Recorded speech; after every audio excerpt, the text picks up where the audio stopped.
শিব পার্বতীর নাচ থেকে আমরা কি শিক্ষা পাই একটু বলো তো দেখি। শিব আর পার্বতী তাদের যে নাচ, এই নাচ থেকে আমরা শিক্ষা পাই যে ব্যায়াম, শারীরিক ব্যায়াম, প্রাণায়াম এই নাচের মধ্যেই হয়ে যায়। শিব নাচে তাণ্ডব আর পার্বতী নাচে ললিত। এই তাণ্ডব আর ললিত থেকেই শুরু হয় তালের সৃষ্টি। তাই এই তাল পৃথিবীর মধ্যে চলে আসে এই শিব পার্বতীর নাচের থেকেই।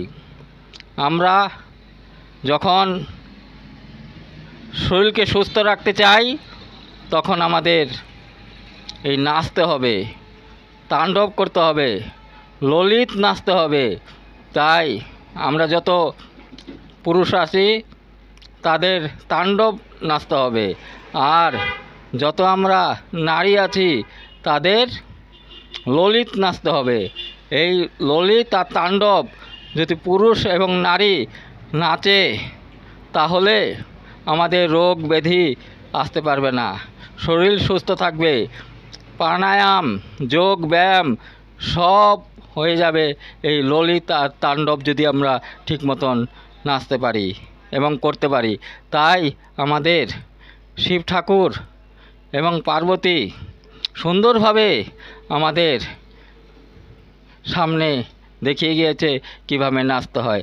তাই আপনাদের সামনে আজকে সেই শিব পার্বতীর ললিত এবং তাণ্ডব নাচ দেখাবো।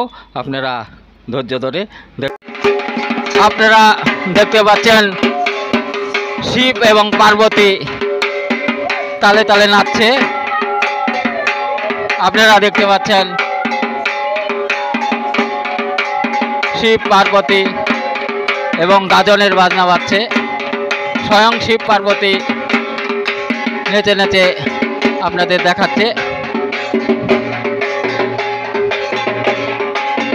আপনারা দেখতে পাচ্ছেন সেই ঠাকুর, সেই ঠাকুরের দৃশ্য আপনারা দেখতে পাচ্ছেন।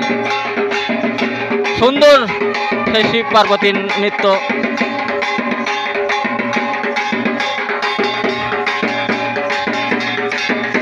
ঢাকের তালে তালে সুন্দর নৃত্য করছে। মনে হচ্ছে স্বয়ং শিব পার্বতী স্বর্গের থেকে নেমে এসেছে এবং মত্তভূমিতে তাদের সুন্দর নৃত্য আপনারা দেখতে পাচ্ছেন।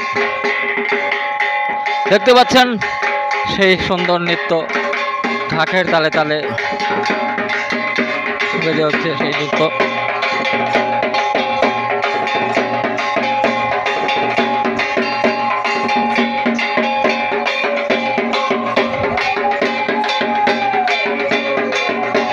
কাশি ঘণ্টা, ঢাক এবং নূপুরের তাল বেজে হচ্ছে।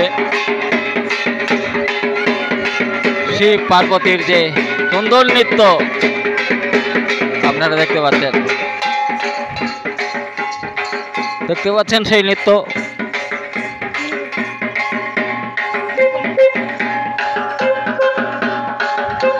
এবং সিংহার ধ্বনি দিয়ে শিব ঠাকুর